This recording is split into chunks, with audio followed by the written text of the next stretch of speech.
கர்த்தர். ஆமென், ஆமென்.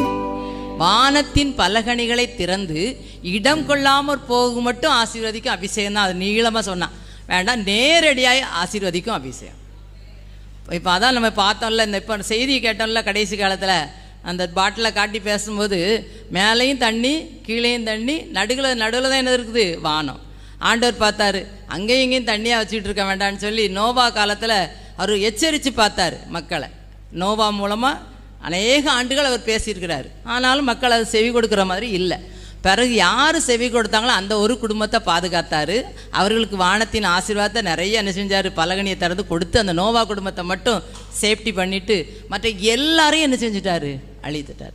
அப்போ அந்த வானத்தின் பலகணி திறந்து வானத்தில் இருந்த தண்ணி எல்லாம் எங்கே வந்துருச்சு, இப்போ அதனை கேட்டோம், அது பூமிக்குள்ள வந்து இறங்கிட்டு. அப்போ இப்போ வானத்தில் என்ன கிடையாது, மேலே இப்போ கீழே சமுத்திரமும் நம்முடைய வனாந்திர வெட்டாந்தரைய இடம் இருக்குது. அந்த தண்ணி அவ்வளோ என்ன செஞ்சிருச்சு, வந்து மக்களை என்ன செஞ்சிருச்சு. அப்பவுமே வானத்தின் அங்கேருந்தும் தண்ணி வந்துச்சு, பூமி